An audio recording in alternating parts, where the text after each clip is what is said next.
Hi all, എല്ലാവർക്കും secret P S സിയിലേക്ക് സ്വാഗതം. അപ്പോൾ ഇന്ന് നമ്മൾ നോക്കാനായിട്ട് പോകുന്നത് 10ാം ക്ലാസ്സിലെ ബയോളജിയിലെ രണ്ടാമത്തെ ചാപ്റ്ററായ പരിണാമത്തിൻ്റെ വഴികൾ. ഈ ഒരു ചാപ്റ്ററിൽ നിന്നും ചോദിക്കാവുന്ന ചോദ്യങ്ങളും ആൻസേഴ്സാണ് ഇന്ന് നമ്മൾ ഡിസ്കസ് ചെയ്യാനായിട്ട് പോകുന്നത്. അപ്പോൾ ഈ ഒരു ചാപ്റ്റർ ഡീറ്റെയിൽ ആയിട്ട് നമ്മൾ ക്ലാസ്സിൽ എടുത്തിട്ടുള്ളതാണ്. നമ്മൾ ഓരോ പാഠഭാഗങ്ങൾ ഓരോ വരിയായും വായിച്ചിട്ട് നമ്മൾ എടുത്തിട്ടുണ്ട്. ആ ക്ലാസ്സിൻ്റെ ലിങ്ക് ഞാൻ ഡിസ്ക്രിപ്ഷനിൽ കൊടുക്കാം. അതിനുശേഷം നമുക്കിതിൻ്റെ ക്വസ്റ്റ്യൻ ആൻസേഴ്സ് ഇന്ന് നമുക്ക് പരീക്ഷകളിലൊക്കെ ചോദിക്കാവുന്ന ചോദ്യങ്ങളാണ് എടുത്തിരിക്കുന്നത് കേട്ടോ. അപ്പോൾ ക്ലാസ്സിലേക്ക് കിടക്കാം. ഈ പരിണാമത്തിൻ്റെ വഴികളെന്ന് പറയുന്ന ഒരു ചാപ്റ്ററിൽ വരുന്നത് എന്തൊക്കെയാണ്? അപ്പോൾ അതിനു മുമ്പായിട്ട് നമ്മുടെ ക്ലാസ്സുകൾ ആദ്യമായി കാണുന്ന കൂട്ടുകാരാണെന്നുണ്ടെങ്കിൽ ഒന്ന് സപ്പോർട്ട് ചെയ്യാം കേട്ടോ. നമ്മുടെ ചാനലിൽ 5ാം ക്ലാസ് മുതൽ 10ാം ക്ലാസ് വരെയുള്ള എല്ലാ SCERT ക്ലാസ്സുകളും എടുക്കുന്നുണ്ട്. അതുപോലെ തന്നെ PSC ഓറിയൻറ്റഡ് ആയിട്ടുള്ള subject vice, topic wise mock ടെസ്റ്റുകളും പ്രീവിയസ് ക്വസ്റ്റ്യൻ ആൻസേഴ്സ് ഒക്കെ ചെയ്യുന്നുണ്ട്. അപ്പോൾ ഒന്ന് പ്ലേലിസ്റ്റ് ചെക്ക് ചെയ്യുക. അപ്പോൾ ഏതൊക്കെയാണ് വീഡിയോസ് ചെയ്തതെന്ന് കാണാനായിട്ട് സാധിക്കുന്നുണ്ടോ. അപ്പോൾ രണ്ടാമത്തെ ചാപ്റ്ററായ പരിണാമത്തിൻ്റെ വഴികൾ. ഇപ്പോൾ ആദ്യത്തെ ചാപ്റ്റർ ജീവൻ്റെ ജനിതകം എന്ന് പറയുന്ന ഒരു ചാപ്റ്റർ ആയിരുന്നു അല്ലേ. ആ ഒരു ചാപ്റ്ററിൽ നിന്നുള്ള ചോദ്യങ്ങൾ നമ്മൾ ചാപ്റ്റർ വൈസ് ആയിട്ട് നമ്മൾ ക്ലാസ്സുകൾ എടുത്തിട്ടുണ്ട്. അതല്ലാതെ ക്വസ്റ്റ്യൻ ആൻസേഴ്സ് നമ്മൾ ഒരു വീഡിയോ ചെയ്തിട്ടുണ്ടായിരുന്നു. അപ്പോൾ ഇന്ന് നമ്മൾ നോക്കാനായിട്ട് പോകുന്നത് പരിണാമത്തിൻ്റെ വഴികളാണ്. അപ്പോൾ ഈ പരിണാമത്തിൻ്റെ വഴികളിൽ പറയുന്ന പ്രധാനപ്പെട്ട ടോപ്പിക്കുകൾ ഏതൊക്കെയാണ്? ജീവപരിണാമ സിദ്ധാന്തങ്ങളെക്കുറിച്ച് പഠിക്കുന്നുണ്ട് അല്ലേ. ജീവി വിഭാഗങ്ങൾ, സ്പീസിയേഷൻ പ്രക്രിയയിലൂടെ പരിണാമത്തിൻ്റെ തെളിവുകൾ, മനുഷ്യപരിണാമം, നാഡീവ്യവസ്ഥ, മസ്തിഷ്കം, സുഷുമ്ന, സ്വതന്ത്ര നാഡീവ്യവസ്ഥ, റിഫ്ലെക്സ് പ്രവർത്തനം, നാഡീവ്യവസ്ഥ, മറ്റു ജീവികൾ. ഇതൊക്കെയാണ് ഈ ഒരു ചാപ്റ്ററിൽ പറഞ്ഞിട്ടുള്ളത് അല്ലേ. ചോദ്യങ്ങളിലേക്ക് കിടക്കാം. First question, anti microbial resistance bacteria എന്നതുകൊണ്ട് ഉദ്ദേശിക്കുന്നത് എന്ത്? ഇതിന് ഉദാഹരണം എഴുതുക. എന്താണ് ആൻറ്റോ മൈക്രോബിയൽ റെസിസ്റ്റൻസ് ബാക്ടീരിയ? ആൻറ്റിബയോട്ടിക്കുകൾ പോലെയുള്ള ആൻറ്റി മൈക്രോബിയൽ മരുന്നുകളെ പ്രതിരോധിക്കാനുള്ള കഴിവ് നേടിയവയാണ് ആൻറ്റി മൈക്രോബിയൽ റെസിസ്റ്റൻസ് ബാക്ടീരിയ എന്ന് പറയുന്നത്. അപ്പോൾ എന്താണ് ആൻറ്റി മൈക്രോബിയൽ റെസിസ്റ്റൻസ് ബാക്ടീരിയ എന്ന് വെച്ചാൽ ആൻറ്റിബയോട്ടിക്കുകൾ പോലെയുള്ള ആൻറ്റി മൈക്രോബിയൽ മരുന്നുകളെ പ്രതിരോധിക്കുവാനുള്ള കഴിവ് നേടിയവയാണ് ആൻറ്റി മൈക്രോബിയൽ റെസിസ്റ്റൻസ് ബാക്ടീരിയ എന്ന് പറയുന്നത്. ഇതിന് എക്സാമ്പിളാണ് സൂപ്പർ ബഗുകൾ. നെക്സ്റ്റ് ക്വസ്റ്റ്യൻ, ചില ബാക്ടീരിയകൾക്ക് ആൻറ്റിബയോട്ടിക്കുകളെ പ്രതിരോധിക്കാനുള്ള ശേഷി ലഭിക്കുന്നത് എങ്ങനെയാണ്? ചില ബാക്ടീരിയകൾക്ക് ആൻറ്റിബയോട്ടിക്കുകളെ പ്രതിരോധിക്കാനായിട്ട് സാധിക്കും. അങ്ങനെയുള്ള ഈ പ്രതിരോധ ശേഷി ലഭിക്കുന്നത് എങ്ങനെയാണ്? ജനിതകപരമായ മാറ്റങ്ങൾ കാരണമാണ്. എന്താണ് ജനിതകപരമായ മാറ്റങ്ങൾ കാരണം? അതായത് ഒരു പ്രത്യേക ജീനിന് സംഭവിച്ച മ്യൂട്ടേഷൻ കാരണമാണ് ചില ബാക്ടീരിയകൾക്ക് ആൻറ്റിബയോട്ടിക്കുകളെ പ്രതിരോധിക്കുവാനുള്ള ശേഷി ലഭിക്കുന്നത്. ജീവപരിണാമവുമായി ബന്ധപ്പെട്ട് ആദ്യകാല ചർച്ചകൾക്ക് തുടക്കമിട്ട ഫ്രഞ്ച് ശാസ്ത്രജ്ഞൻ ആരാണ്? ഇദ്ദേഹത്തിൻ്റെ ആശയം എന്തായിരുന്നു? ജീവപരിണാമവുമായി ബന്ധപ്പെട്ട് ആദ്യകാല ചർച്ചകൾക്ക് തുടക്കമിട്ട ശാസ്ത്രജ്ഞൻ ആരാണ്? Jean Baptiste ലാമാർക്കാണ്.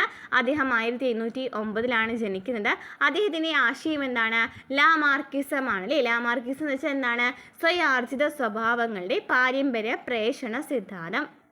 ഇതനുസരിച്ച് അപ്പോൾ എന്താണ് ലാമാർക്കിസം എന്ന് വെച്ചാൽ എന്താണ്? സ്വയാർജിത സ്വഭാവങ്ങളുടെ പാരമ്പര്യ പ്രേഷണ സിദ്ധാന്തം. ഇതനുസരിച്ച് ഒരു ജീവി തൻ്റെ ജീവിതകാലത്ത് ആർജിച്ചെടുക്കുന്ന ശാരീരിക മാറ്റങ്ങൾ അടുത്ത തലമുറയിലേക്ക് കൈമാറപ്പെടുന്നു. ലാമാർക്കിസത്തിൽ എന്നാ പറയുന്നത് ഒരു ജീവി തൻ്റെ ജീവിതകാലത്ത് ആർജിച്ചെടുക്കുന്ന ശാരീരിക മാറ്റങ്ങൾ അടുത്ത തലമുറയിലേക്ക് കൈമാറപ്പെടുന്നു.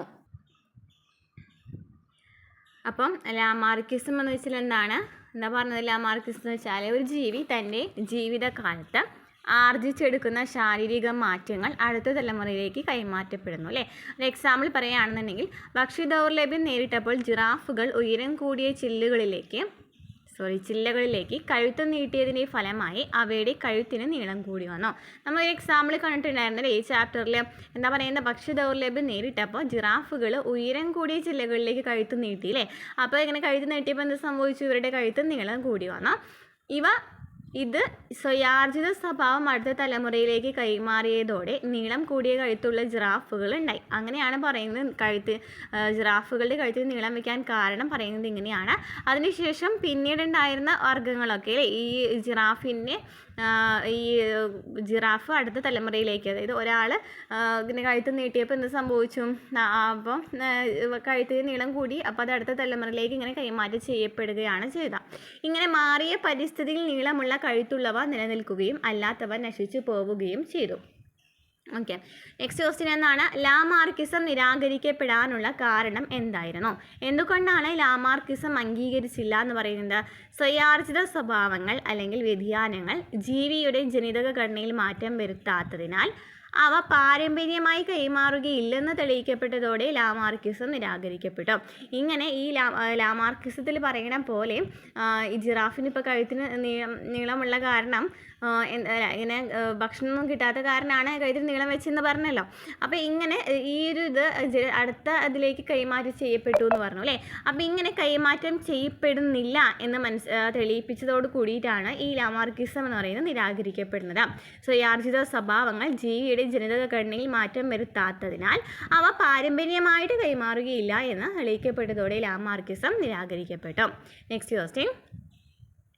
ജീവപരിണാമവുമായി ബന്ധപ്പെട്ട് ചാൾസ് റോബർട്ട് ഡാർവിൻ അവതരിപ്പിച്ച ആശയം എന്തായിരുന്നു? എന്താണ് ഡാർവിൻ്റെ പരിണാമ സിദ്ധാന്തം? എന്താണ് ഡാർവിനിസം അഥവാ പ്രകൃതി നിർദ്ധാരണ സിദ്ധാന്തം അല്ലേ? എന്താ പറയുന്നത്? ഇതനുസരിച്ച് ജീവികളിൽ ഉണ്ടാകുന്ന അനുകൂല വ്യതിയാനങ്ങളെ പരിസ്ഥിതി തിരഞ്ഞെടുക്കുന്നു അഥവാ നിർദ്ധാരണം ചെയ്യുന്നു. തലമുറകളിലൂടെ അനുകൂല വ്യതിയാനങ്ങൾ കുമിഞ്ഞു കൂടുകയും പുതിയ ജീവിവർഗമായി മാറുകയും ചെയ്യുന്നു. ഇവിടെ എന്താ പറയുന്നത്? തലമുറകളിലൂടെ അനുകൂല വ്യതിയാനങ്ങളെ പരിസ്ഥിതി തിരഞ്ഞെടുക്കും. അതനുസരിച്ചിട്ട് ഇവ കുമിഞ്ഞു കൂടും, പിന്നീട് പുതിയ ജീവിവർഗമായിട്ട് മാറും. അപ്പോൾ പ്രകൃതി നിർദ്ധാരണ സിദ്ധാന്തത്തിലെ പ്രധാനപ്പെട്ട ആശയങ്ങൾ എന്തൊക്കെയാണ്? ഒന്നാണ് അമിതോൽപാദനം.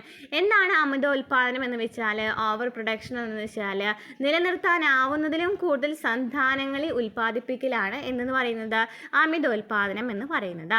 ഇനി ജീവികളിൽ ഗുണകരമോ ദോഷകരമോ ആയ വ്യതിയാനങ്ങൾ രൂപപ്പെടുന്നുണ്ട്. അപ്പോൾ പ്രധാനപ്പെട്ട ആശയങ്ങൾ പഠിച്ചു വെച്ചിരിക്കുക. ഒന്ന് അമിതോൽപാദനം, രണ്ട് ജീവികളിൽ ഗുണകരമോ ദോഷകരമോ ആയ വ്യതിയാനങ്ങൾ രൂപപ്പെടുന്നു. വിഭവങ്ങൾ പരിമിതമാകുമ്പോൾ ജീവികൾക്കിടയിൽ നിലനിൽപ്പിന് വേണ്ടിയുള്ള മത്സരം ഉണ്ടാകുന്നു. വിഭവങ്ങൾ കുറവായിട്ട് വരികയാണെന്നുണ്ടെങ്കിൽ ഇവർ നിലനിൽപ്പിന് വേണ്ടി മത്സരം സംഭവിക്കുകയാണ്. അർഹതയുള്ളവരുടെ അതിജീവിക്കൽ. അപ്പോൾ ഇവിടെ എന്താ സംഭവിക്കുന്ന? അനുകൂല വ്യതിയാനങ്ങളുള്ള ജീവികൾ അതിജീവിക്കും. അവ കൂടുതൽ ഫലപ്രദമായി പ്രത്യുൽപാദനം നടത്തി പുതിയ തലമുറയെ ഉൽപ്പാദിപ്പിക്കുന്നു. അവിടെ അനുകൂല വ്യതിയാനങ്ങളുള്ള ജീവികളാണ് മത്സരിക്കുമ്പോൾ അനുകൂല വ്യതിയാനങ്ങളുള്ള ജീവികളാണ് അതിജീവിക്കുന്നത്. പിന്നീട് എന്ത് സംഭവിക്കും? തലമുറകളിലേക്ക് പുതിയ തലമുറയെ ഉൽപ്പാദിപ്പിക്കുകയാണ്. നെക്സ്റ്റ് പ്രകൃതി നിർദ്ധാരണം. പ്രകൃതി നിർദ്ധാരണം നടന്ന് പുതിയ ജീവിവർഗമായിട്ട് മാറൽ, അതായത് കൈമാറി കിട്ടിയതും പുതുതായി ഉണ്ടാകുന്നതുമായ അനുകൂല വ്യതിയാനങ്ങൾ കുമിഞ്ഞു കൂടുകയും പുതിയ ജീവിവർഗമായി മാറുകയും ചെയ്യുന്നു.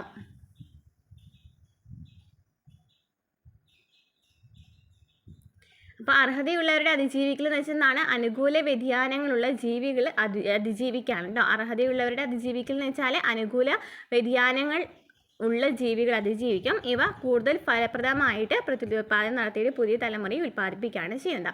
അപ്പോൾ എന്തൊക്കെയാണ് പ്രകൃതി നിർദ്ധാരണ സിദ്ധാന്തത്തിലെ പ്രധാനപ്പെട്ട ആശയങ്ങൾ? ഒന്ന് അമിതോൽപാദനം. എന്ത് സംഭവിക്കുകയാണ്? അവിടെ കൂടുതലും സന്താനങ്ങളെ ഉൽപ്പാദിപ്പിക്കുകയാണ്. പിന്നെ ജീവികളിൽ ഗുണകരമോ ദോഷകരമോ ആയ വ്യതിയാനങ്ങൾ ഉണ്ടാകാം. പിന്നീട് ഈ വിഭവങ്ങളൊക്കെ കുറവാണെങ്കിൽ നിലനിൽപ്പിന് വേണ്ടിയിട്ടുള്ള സമരം ഉണ്ടാകും. അർഹതയുള്ളവരുടെ അതിജീവിക്കൽ, അതായത് അനുകൂല വ്യതിയാനങ്ങളുള്ളവയാണ് അതിജീവിക്കുന്നത്. ഇവ കൂടുതൽ ഫലപ്രദമായി പ്രത്യുൽപാദനം നടത്തിയിട്ട് പുതിയ തലമുറയെ ഉൽപ്പാദിപ്പിക്കുന്നു. ഇനി പ്രകൃതി നിർദ്ധാരണം എന്ന് വെച്ചാൽ പുതിയ ജീവിവർഗമായിട്ട് മാറില്ല. അപ്പോൾ നമ്മൾ പറഞ്ഞു കൈമാറി കിട്ടിയതും പുതുതായും ഉണ്ടാകുന്ന അനുകൂല വ്യതിയാനങ്ങൾ കുമിഞ്ഞു കൂടും, പിന്നീട് അത് പുതിയ ജീവിവർഗമായിട്ട് മാറുകയും ചെയ്യും. ഇതൊക്കെയാണ് ഡാർവിനിസത്തിൻ്റെ പ്രധാനപ്പെട്ട ആശയങ്ങൾ വരുന്നത്. നെക്സ്റ്റ് എന്താണ്? ചാൾസ് ഡാർവിൻ തന്നെ ആശയങ്ങൾ അവതരിപ്പിച്ച പുസ്തകം ഏതാണ്? ഏത് പുസ്തകത്തിലൂടെയാണ് ചാൾസ് ഡാർവിൻ തന്നെ ആശയങ്ങൾ അവതരിപ്പിച്ചത്? ഏത് പുസ്തകത്തിലൂടെയാണ്? On the origin of species. 1859. പ്രകൃതി നിർദ്ധാരണ സിദ്ധാന്തം രൂപപ്പെടുത്തുന്നതിന് ഡാർവിനെ സഹായകരമായി ഭവിച്ച കാര്യങ്ങൾ എന്തൊക്കെയാണ്? അപ്പോൾ അദ്ദേഹത്തിൻ്റെ പ്രകൃതി നിർദ്ധാരണ സിദ്ധാന്തത്തിന് കാരണമായിട്ട് അദ്ദേഹത്തെ ഇത് രൂപപ്പെടുത്തുന്നതിന് സഹായിച്ചിട്ടുള്ള കാര്യങ്ങൾ എന്തൊക്കെയാണ്? HMS ബീഗിൾ എന്ന കപ്പലിൽ തെക്കേ അമേരിക്ക, ഓസ്ട്രേലിയ, ഗാലപ്പഗോസ് ദ്വീപുകൾ തുടങ്ങിയ പ്രദേശങ്ങളിലെ പര്യവേഷണത്തിനിടയിൽ നിരീക്ഷിച്ച ജൈവ വൈവിധ്യവും തോമസ് മാൽത്തൂസിൻ്റെ ജനസംഖ്യാ സിദ്ധാന്തവും ആൽഫ്രഡ് റസൽ വാലസിൻ്റെ പരിണാമ ചിന്തകളെക്കുറിച്ച് മനസ്സിലാക്കിയതും. അപ്പോൾ ഈ പരിണാമ സിദ്ധാന്തത്തിലേക്ക് എത്തുന്നത് എങ്ങനെയാണ്? അദ്ദേഹം എന്തൊക്കെയാണ് കണ്ടുപിടിക്കുന്നത്? ഒന്ന് HMS ബീഗിൾ എന്ന കപ്പലിൽ തെക്കേ അമേരിക്ക, ഓസ്ട്രേലിയ, ഗാലപ്പഗോസ് ദ്വീപുകൾ തുടങ്ങിയ പ്രദേശങ്ങളിലെ പര്യവേഷണത്തിനിടയിൽ കണ്ടെത്തിയിട്ടുള്ള ജൈവവൈവിധ്യം. 2 തോമസ് മാൽത്തൂസിൻ്റെ ജനസംഖ്യാ സിദ്ധാന്തം. 3 ആൽഫ്രഡ് റസൽ വാലസിൻ്റെ പരിണാമ ചിന്തകളെക്കുറിച്ച് മനസ്സിലാക്കിയത്. Next question. ഗാലപ്പഗോസ് ദ്വീപുകളിൽ ഏതെല്ലാം തരം കുരുവികളെയാണ് ഡാർവിൻ കണ്ടത്?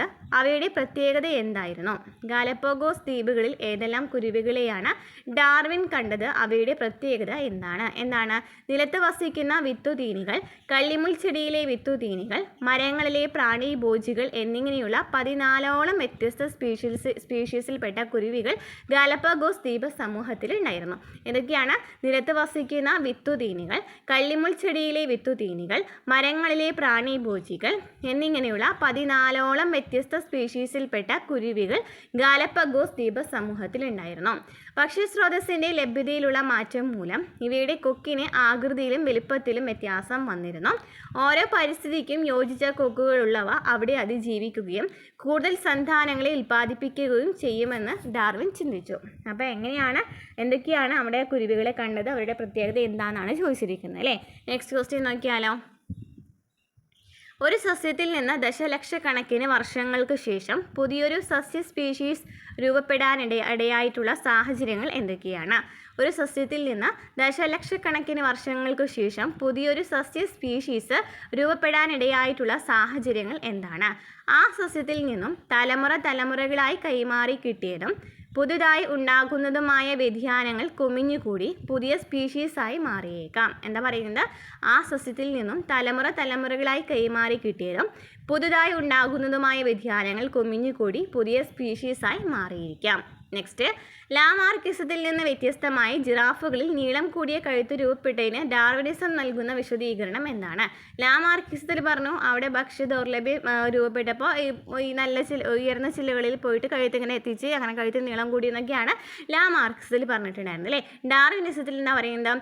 വ്യത്യസ്ത നീളത്തോടു കൂടിയ കഴുത്തുള്ള ജിറാഫുകളിൽ ആഹാരത്തിനായുള്ള മത്സരത്തിൽ നീളം കൂടിയ കഴുത്തുള്ളവ മാത്രം ആ പരിസ്ഥിതിയിൽ നിലനിൽക്കുകയും ക്രമേണ പുതിയ ജീവിവർഗമായി മാറുകയും ചെയ്തു.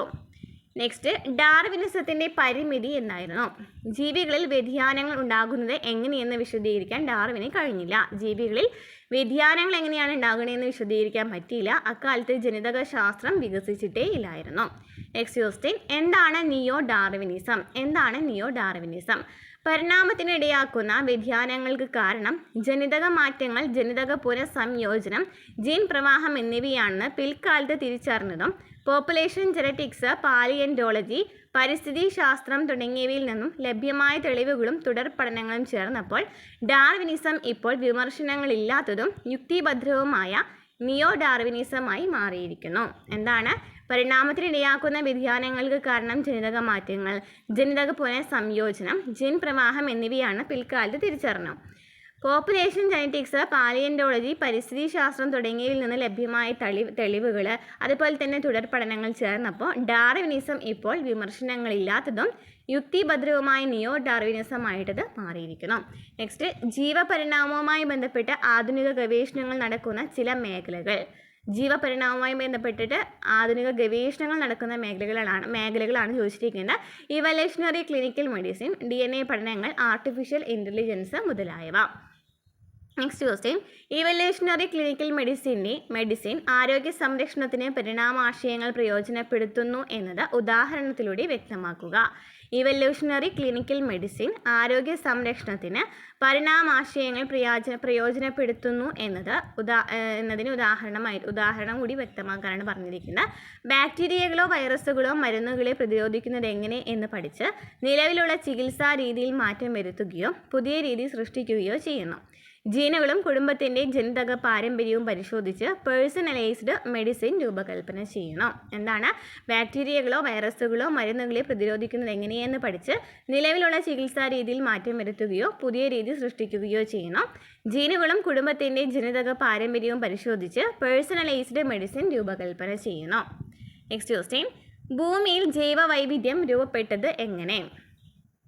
ഭൂമിയിൽ ജൈവവൈവിധ്യം രൂപപ്പെട്ടത് എങ്ങനെയാണ്? സ്പീസിയേഷൻ എന്ന പ്രക്രിയയിലൂടെയാണ്.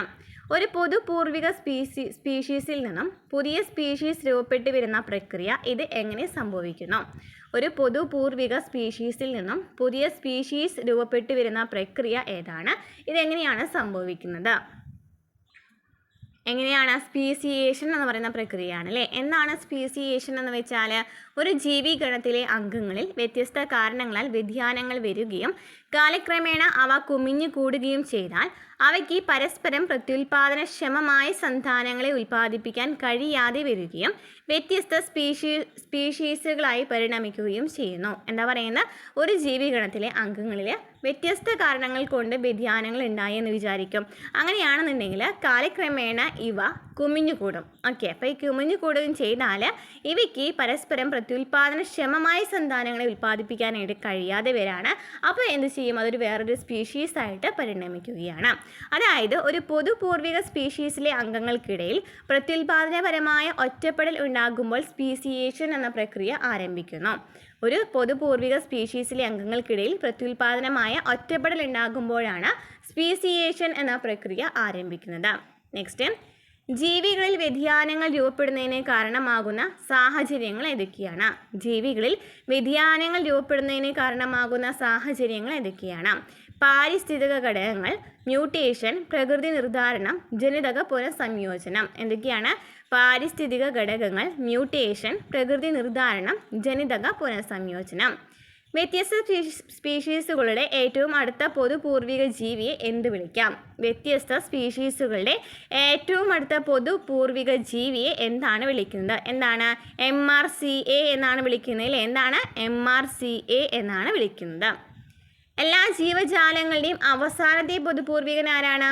അടുത്ത പൊതുപൂർവികൻ നമ്മൾ പറഞ്ഞു ആരാണ്? മോസ്റ്റ് റീസെൻറ്റ് കോമൺ ആൻസിസ്റ്റർ ആണെന്ന് പറഞ്ഞു അല്ലേ? എന്നാൽ എല്ലാ ജീവിജാലങ്ങളുടെയും അവസാനത്തെ പൊതുപൂർവികനാണ് സാർവത്രിക പൊതുപൂർവികൻ അല്ലെങ്കിൽ LUCA, last universal common ancestor. Next, പരിണാമത്തിൻ്റെ തെളിവുകൾ. തന്മാത്ര ജീവശാസ്ത്രം, ജീവികളുടെ ആന്തരഘടനയിലെ താരതമ്യം, ഫോസിലുകൾ തുടങ്ങിയവ. പരിണാമത്തിന് തെളിവുകൾ എന്തൊക്കെയാണ്? തന്മാത്ര ജീവശാസ്ത്രം, ജീവികളുടെ ആന്തരഘടനയിലെ താരതമ്യം, പിന്നെ ഫോസിലുകൾ എന്നിവ.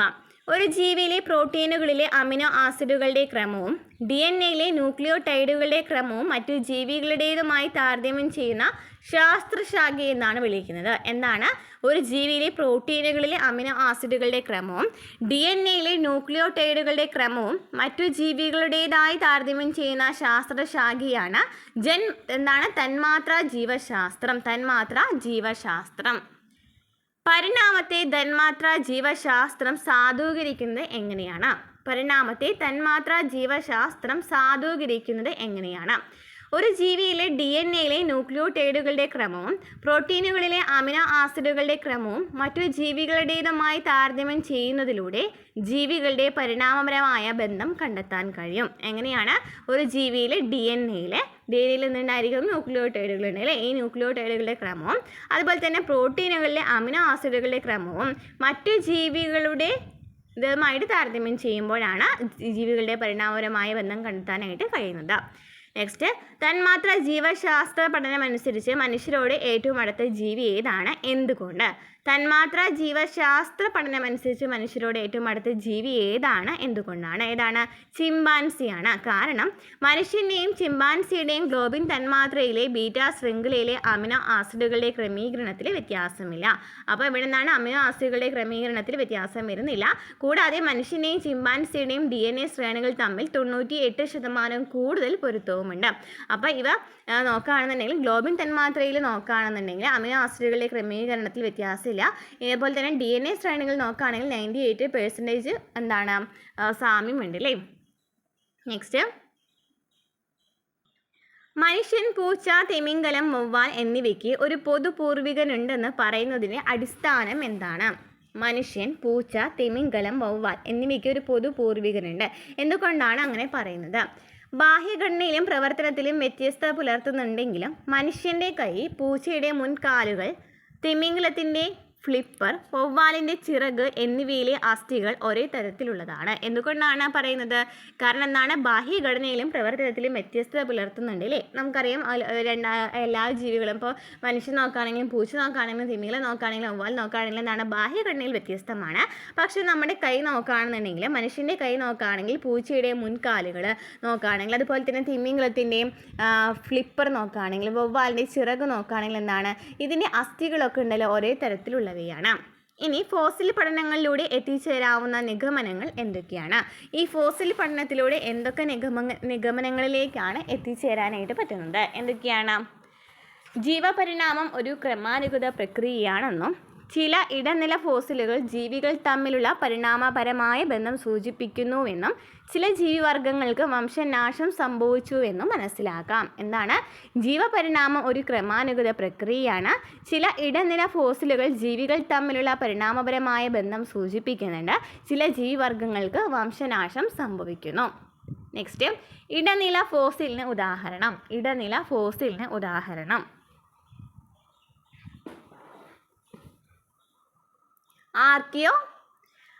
ആർക്കിയോപ്ടെറിക്സ് കേട്ടോ. ആർക്കിയോപ്ടെറിക്സ് ഇതിന് ഉരകത്തിൻ്റെയും പക്ഷിയുടെയും സ്വഭാവ സവിശേഷതകളുണ്ട്. നെക്സ്റ്റ്, വംശനാശം സംഭവിച്ചു എന്ന ഫോസിൽ പഠനങ്ങളിലൂടെ വ്യക്തമായ ജീവികൾക്ക് ഉദാഹരണം. വംശനാശം സംഭവിച്ചുവെന്ന് ഫോസിൽ പഠനങ്ങളിലൂടെ മനസ്സിലാക്കി വ്യക്തമായ ജീവികൾക്ക് ഉദാഹരണം ഏതൊക്കെയാണ്? ദിനോസറുകളും മാമത്തുകളും.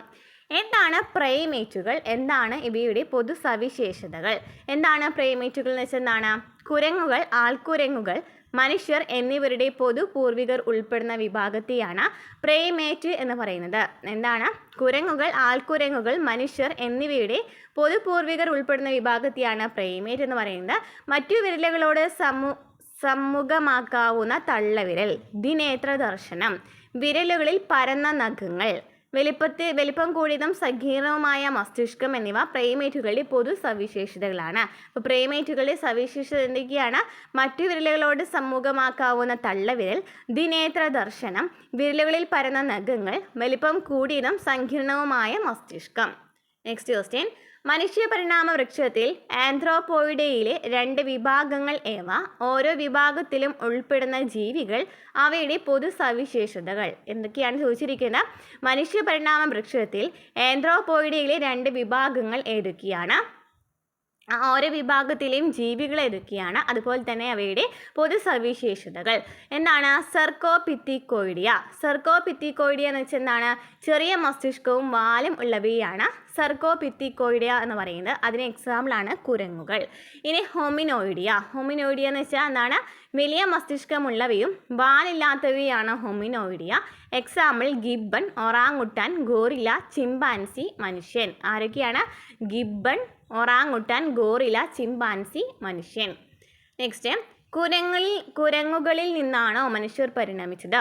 മനുഷ്യൻ പരിണമിച്ചത് കുരങ്ങുകളിൽ നിന്നാണോ? ആണോ? അല്ല. മനുഷ്യരും കുരങ്ങുകളും പ്രൈമേറ്റുകളുടെ ഉപവിഭാഗമായ ആന്ത്രോപോയിഡയിൽ ഉൾപ്പെടുന്നതാണ്. അതുപോലെ തന്നെ പൊതു പൂർവികരിൽ നിന്ന് പരിണാമിച്ചിട്ടുള്ളവയാണെങ്കിലും സർക്കോപിത്തിക്കോയിഡിയ വിഭാഗമായി പരിണമിച്ചവയിലാണ് കുരങ്ങുകൾ ഉൾപ്പെടുന്നത്. മനുഷ്യരാവട്ടെ ഹോമിനോയിഡിയ വിഭാഗത്തിലും. അപ്പോൾ കുരങ്ങുകളിൽ നിന്നാണ് മനുഷ്യർ ഉത്ഭവിച്ചതെന്നാണ് ഇവിടെ ക്വസ്റ്റ്യൻ വന്നിരിക്കുന്നത്. അപ്പം എന്താണ്? അങ്ങനെയല്ല. കാരണം എന്താ? മനുഷ്യരും കുരങ്ങുകളും പ്രൈമേറ്റുകളുടെ ഉപവിഭാഗമായ ആന്ത്രോപോയിഡിൽ ഉൾപ്പെടുന്ന പൊതു പൂർവികർ തന്നെയാണ്.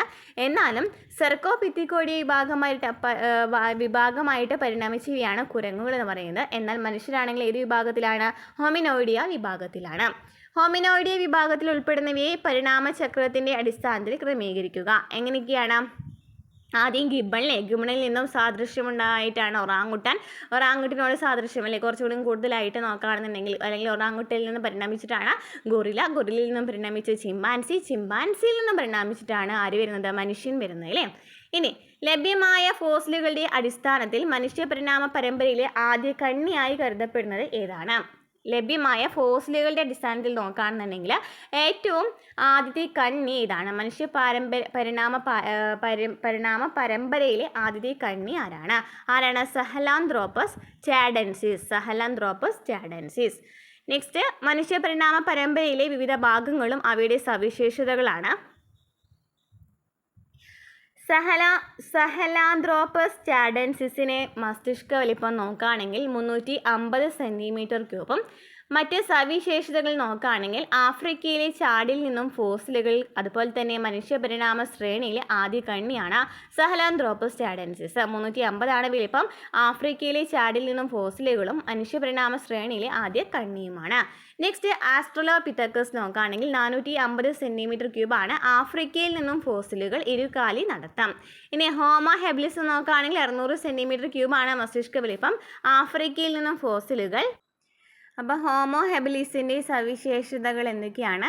ആഫ്രിക്കയിൽ നിന്നും ഫോസിലുകൾ, വലിയ തലയോട്, കല്ലുകൾ കൊണ്ടുള്ള ഉപകരണങ്ങൾ, വേട്ടയാടൽ, കൂട്ടമായുള്ള ജീവിതം. ഇവരുടെ സവിശേഷതകളാണ് പറഞ്ഞിരിക്കുന്നത്. ആഫ്രിക്കയിൽ നിന്നും ഫോസിലുകൾ കണ്ടെത്തി, അതുപോലെ തന്നെ വലിയ തലയോടാണ്, കല്ലുകൾ കൊണ്ടുള്ള ഉപകരണങ്ങളാണ് ഉപയോഗിച്ചിരുന്നത്, വേട്ടയാടലും കൂട്ടമായിട്ടുള്ള ജീവിതവുമാണ്. നെക്സ്റ്റ്, ഹോമോ ഇറക്ടസ് 900 cm³ ആണ് വരുന്നത്. ഇനി ഈ സവിശേഷതകൾ നോക്കുകയാണെങ്കിൽ ആഫ്രിക്ക, യൂറോപ്പ്, ഏഷ്യ എന്നിവിടങ്ങളിൽ നിന്നും ഫോസിലുകൾ, ഇരുകാലിൽ നിവർന്ന് നടത്തം, വിശാലമായ നെറ്റിത്തടം, മിശ്രബുക്കുകൾ, വേട്ടയാടുന്നതിന് മികവ് കൂടിയ കല്ലായുധങ്ങൾ. എന്തൊക്കെയാണ് വരുന്നത് ഹോമോ ഇറക്ടസിൻ്റെ സവിശേഷത? ആഫ്രിക്ക, യൂറോപ്പ്, ഏഷ്യ എന്നിവിടങ്ങളിൽ നിന്നും ഫോസിലുകൾ ലഭിച്ചു. ഇരുകാലിലാണ് നടത്തം, വിശാലമായ നെറ്റിത്തടം, മിശ്രബുക്കുകളാണ്, അതുപോലെ തന്നെ എന്താണ്, വേട്ടയാടുന്നതിന് മികവ് കൂടിയ കല്ലായുധങ്ങളും ഉപയോഗിച്ചു. നെക്സ്റ്റ്, ഹോമോ നിയാണ്ടർതാലൻസിസ് 1450 മസ്തിഷ്കത്തിന് വലിപ്പം വരുന്നത്. ജർമ്മനിയിൽ നിന്ന് ഫോസിലുകൾ ആധുനിക മനുഷ്യൻ്റെ സമകാലികരാണ്.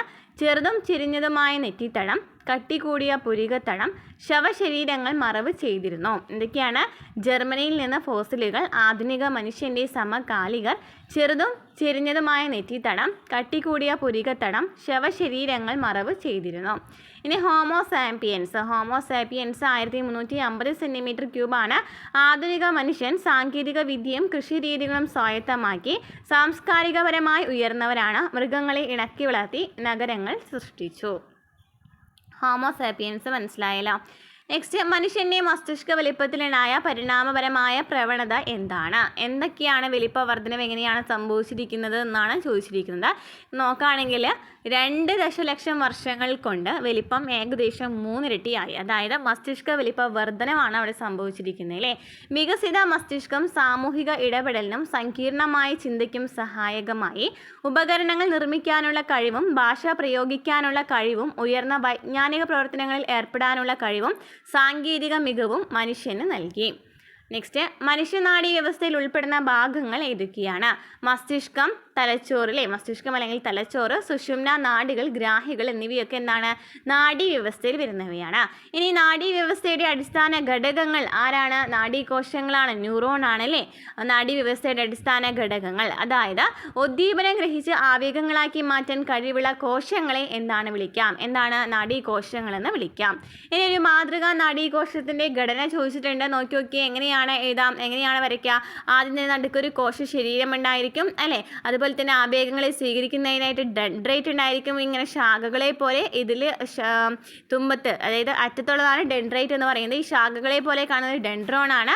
അതിനുശേഷം ഈ ആവേഗങ്ങളെ നമുക്കറിയാം ആക്സോണിലൂടെ കടന്നു പോയിട്ട് ആക്സോണൈറ്റിലേക്ക് കടത്തിവിടാം. ഈ ആക്സോണൈറ്റിൻ്റെ തുമ്പത്തായിട്ട് എന്തുണ്ടായിരിക്കും? സിനാപ്റ്റിക് നോബുകൾ ഉണ്ടായിരിക്കില്ലേ. സിനാപ്റ്റിക് നോബുകൾ ഉണ്ടായിരിക്കും. അതിനുശേഷം അവിടെ നിന്ന് സിനാപ്റ്റിക് നോബിൽ നിന്നും ഒരു ദ്രാവകം സ്രവിക്കപ്പെടില്ലേ. അപ്പോൾ അത് പറയുന്നുണ്ട്, ഡീറ്റെയിൽ ആയിട്ട് നമുക്ക് നോക്കാം. ന്യൂറോണിന് പ്രധാനമായും കോശ ശരീരം എന്ന കേന്ദ്ര ഭാഗം ഉണ്ടായിരിക്കും. ആവേഗം ഗ്രഹിക്കുന്ന ഡെൻഡ്രോൺ ഉണ്ടായിരിക്കും. ശാഖകളാണ് ഡെൻഡ്രൈറ്റുകൾ എന്ന് പറയുന്നതെന്ന് പറഞ്ഞു. ഓക്കെ, ഡെൻഡ്രൈറ്റുകൾ എന്ന് വെച്ചാൽ എന്താണ്? ശാഖകളെയാണ് ഡെൻഡ്രൈറ്റുകൾ എന്ന് പറയുന്നത്. ശാഖകളെ ഡെൻഡ്രൈറ്റുകൾ എന്ന് പറയുന്നു. അതുപോലെ തന്നെ ഇവ കൂടിച്ചേരുന്ന ഒരു ഭാഗമില്ലേ, കോശശരീരത്തിനോടനുബന്ധിച്ചിട്ടുള്ള ആ ഒരു ഭാഗത്തെയാണ് ഡെൻഡ്രോണുകൾ എന്ന് പറയുന്നത്. ഇനി ആവേഗം പ്രസരിപ്പിക്കുന്ന എന്താണ്? ആക്സോൺ ഉണ്ട്. ഈ ആക്സോണിൻ്റെ ശാഖകളാണ് ആക്സോണൈറ്റ്. ആവേഗം എത്തുമ്പോൾ ന്യൂറോ ട്രാൻസ്മിറ്റർ എന്ന രാസപ്രേഷകം സ്രവിപ്പിക്കുന്ന സിനാപ്റ്റിക് നോബുകൾ എന്നിവയുണ്ട്. സിനാപ്റ്റിക് നോബിൽ നിന്ന് ഒരു രാസപ്രേഷകം ഉണ്ട്. അതേതാണ്? ന്യൂറോ ട്രാൻസ്മിറ്റർ എന്നാണ് അതിനറിയപ്പെടുന്നത് അല്ലേ. ചില ന്യൂറോണുകളിൽ ആക്സോണിനെ പൊതിഞ്ഞ് വെളുത്ത തിളക്കമുള്ള കോശങ്ങളാൽ നിർമ്മിതമായ മൈലിൻ ഷീത്തും കാണപ്പെടാം. ഈ ആക്സോണിനെ പൊതിഞ്ഞിട്ട് മൈലിൻ ഷീത്തും കാണപ്പെടാം. അതെന്ന് പറയുന്നത് വെളുത്ത തിളക്കമുള്ള കോശങ്ങളാൽ നിർമ്മിതമാണ്. നെക്സ്റ്റ്, ഒരു നാഡീകോശത്തിൻ്റെ വിവിധ ഭാഗങ്ങളുടെ പ്രവർത്തനം കാണിക്കുന്ന പട്ടികയാണ് ചോദിച്ചിരിക്കുന്നത്. ഓരോന്നിനും ധർമ്മങ്ങളാണ് ചോദിച്ചിരിക്കുന്നത്. ഡെൻഡ്രൈറ്റ് എന്താ ചെയ്യുക? ഉദ്ദീപനങ്ങളെ ഗ്രഹിക്കുകയാണ് ഡെൻഡ്രൈറ്റ് ചെയ്യുന്നത്. ഡെൻഡ്രൈറ്റ് എന്താ ചെയ്യുന്നത്? ഉദ്ദീപനങ്ങളെ ഗ്രഹിക്കുകയാണ്. ഇനി ഡെൻഡ്രോൺ എന്ന് വെച്ചാൽ എന്താണ്? ഡെൻഡ്രൈറ്റുകളിൽ നിന്നും ആവേഗം കോശ ശരീരത്തിലേക്ക് എത്തിക്കുന്നു. ഡെൻഡ്രോൺ എന്താ ചെയ്യുന്നത്? നാം പറഞ്ഞു ഇതാണ് ശാഖകളെയാണെന്ന് പറയുന്നത് ഡെൻഡ്രൈറ്റ് എന്ന് പറയുന്നത്. ഈ ശാഖകൾ കുടിച്ചിരുന്ന ഒരു ഭാഗം ഉണ്ടല്ലോ, അതാണ് ഡെൻഡ്രോൺ എന്ന് പറയുന്നത്. ഇതാണ് കോശശരീരം, ഈ സെൻറ്ററാണ് കോശശരീരം. അപ്പോൾ ഡെൻഡ്രോൺ എന്താ ചെയ്യുന്നത്, ഡെൻഡ്രൈറ്റുകളിൽ നിന്നും ആവേഗം കോശശരീരത്തിലേക്ക് എത്തിക്കുന്നു. ഇനി കോശശരീരം എന്താ ചെയ്യുന്നത്, ആവേഗങ്ങളെ ആക്സോണിലേക്ക് കേന്ദ്രീകരിപ്പിക്കുന്നു അല്ലേ. നോക്കി കണ്ടില്ല, നമ്മൾ ആവേഗങ്ങളെ ഈ ആക്സോണിലേക്ക് കേന്ദ്രീകരിക്കുന്ന ആരാണ്, കോശശരീരമാണ്. ഇനി ആക്സോൺ ആവേഗം കോശശരീരത്തിൽ നിന്ന് വഹിക്കുന്നു. ആക്സോണൈറ്റ് ആവേഗത്തെ സിനാപ്റ്റിക് നോബിൽ എത്തിക്കുന്നു. ആക്സോണൈറ്റ് എന്ന് വെച്ചാൽ നമ്മൾ എന്താണെന്ന് പറഞ്ഞു, ഇതിൻ്റെ ശാഖകളിൽ ആക്സോണിൻ്റെ ഈ ശാഖകളെയാണ് ആക്സോണൈറ്റ് എന്ന് പറയുന്നത്. ഈ ആക്സോണൈറ്റിൻ്റെ തുമ്പത്തായിട്ട് എന്തുണ്ടായിരിക്കും, സിനാപ്റ്റിക് നോബ് ഉണ്ടായിരിക്കും. അപ്പോൾ ആവേഗത്തെ സിനാപ്റ്റിക് നോബിലേക്ക് എത്തിക്കുന്ന ആരാണ്, ആക്സോണൈറ്റ് ആണ്. ഇനി സിനാപ്റ്റിക് നോബ് എന്താ ചെയ്യുന്നത്, ആവേഗം എത്തുമ്പോൾ ന്യൂറോ ട്രാൻസ്മിറ്റർ സ്രവിപ്പിക്കുന്നു. എന്താണ് ന്യൂറോ ട്രാൻസ്മിറ്റർ സ്രവിപ്പിക്കുന്നു. ന്യൂറോണുകൾക്ക് പുറമെ നാഡീവ്യവസ്ഥയിലുള്ള മറ്റു ചില കോശങ്ങളെ അറിയപ്പെടുന്നത് എന്താണ്, ന്യൂറോഗ്ലിയൽ കോശങ്ങൾ എന്നാണ്. ന്യൂറോണുകൾക്ക് പുറമെ നാഡീവ്യവസ്ഥയിലുള്ള മറ്റു ചില കോശങ്ങളെ അറിയപ്പെടുന്നത് എന്താണ്, ന്യൂറോഗ്ലിയൽ കോശങ്ങൾ എന്നാണ്. വിഭജനശേഷിയുള്ള ഇവയ്ക്ക് ഉദ്ദീപനം സ്വീകരിക്കാനോ സന്ദേശത്തെ പ്രസരിപ്പിക്കുവാനോ കഴിവില്ല. അപ്പോൾ ന്യൂറോണുകൾക്ക് പുറമെ നാഡീവ്യവസ്ഥയിലുള്ള മറ്റു ചില കോശങ്ങളെയാണ് ന്യൂറോഗ്ലിയൽ കോശങ്ങൾ എന്ന് പറയുന്നത്. ഈ ന്യൂറോഗ്ലിയൽ കോശങ്ങൾക്ക് ഉദ്ദീപനം സ്വീകരിക്കാനും പറ്റില്ല, സന്ദേശത്തെ പ്രസരിപ്പിക്കുവാനോ സാധിക്കില്ല. ഒരു എക്സാമ്പിൾ പറയുകയാണെന്നുണ്ടെങ്കിൽ എപ്പൻഡൈമൽ കോശമാണ് ഇത്, എപ്പൻഡൈമൽ കോശം. ഇനി ഇതെന്താണ്, ഒളിഗോഡെൻഡ്രോസൈറ്റ് ആണ്, ഒളിഗോഡെൻഡ്രോസൈറ്റ്. ഇനി ഇതെന്താണ്, മൈക്രോഗ്ലിയൽ കോശമാണ്. ഇത് ശ്വേൻ കോശമാണ്, ഇതോ ആസ്ട്രോസൈറ്റ് ആണ്. ഇവ നാഡീകോശങ്ങൾക്ക് പോഷണം എത്തിക്കുന്നുണ്ട്. ഇപ്പോൾ ന്യൂറോഗ്ലിയൽ കോശങ്ങൾ നമ്മൾ പറഞ്ഞു ആവേഗങ്ങളെ പ്രസരിപ്പിക്കാനൊന്നും പറ്റില്ല, സന്ദേശങ്ങളൊന്നും അയക്കാൻ പറ്റില്ല എന്ന് പറഞ്ഞു അല്ലേ. എന്നാൽ ഇവയ്ക്ക് എന്താണ്, ഇവ എന്താ ചെയ്യുന്നുണ്ട്, പോഷണങ്ങൾ എത്തിക്കുന്നുണ്ട്, മാലിന്യങ്ങൾ നീക്കം ചെയ്യുന്നു, ബാഹ്യശതങ്ങളിൽ നിന്ന് സംരക്ഷിക്കുന്നു, ആവേഗ പ്രസരണ വേഗത വർദ്ധിപ്പിക്കുന്നു, പ്രതിരോധ കോശങ്ങളായി പ്രവർത്തിക്കുന്നു, മർദ്ദം ക്രമീകരിക്കുന്നു. അപ്പോൾ ന്യൂറോഗ്ലിയൽ കോശങ്ങളുടെ ധർമ്മങ്ങൾ എന്തൊക്കെയാണ് എന്നാണ്, ഇവ നാഡീകോശങ്ങൾക്ക് പോഷണം എത്തിക്കുന്ന, മാലിന്യങ്ങൾ നീക്കം ചെയ്യുന്നു, ബാഹ്യശതങ്ങളിൽ നിന്നും സംരക്ഷിക്കുന്നു, ആവേഗ പ്രസരണ വേഗത വർദ്ധിപ്പിക്കുന്നു, പ്രതിരോധ കോശങ്ങളായി പ്രവർത്തിക്കുന്നു, മർദ്ദം ക്രമീകരിക്കുന്നു. ക്ലിയർ ആണല്ലോ. ഇനി ആക്സോണൈറ്റിൻ്റെ ആവരണത്തെ എന്താണ് അറിയപ്പെടുന്നത്, നമ്മൾ നേരത്തെ പറഞ്ഞു ആക്സോണിൻ്റെ ആവരണം എന്താണ്, മൈലിൻ ഷീത്ത് ആണല്ലേ. ഈ ഭാഗം നിർവഹിക്കുന്ന ധർമ്മം എന്ത്, അതായത് ഈ മൈലിൻ ഷീത്തിൻ്റെ ധർമ്മം എന്താണെന്നാണ് ചോദിച്ചിരിക്കുന്നത്. മൈലിൻ ഷീത്ത് എന്ന് വെച്ചാൽ എന്താണ്, മൈലിൻ എന്ന വെളുത്ത കൊഴുപ്പ് കൊണ്ടുള്ളതാണ് മൈലിൻ ഷീത്ത്.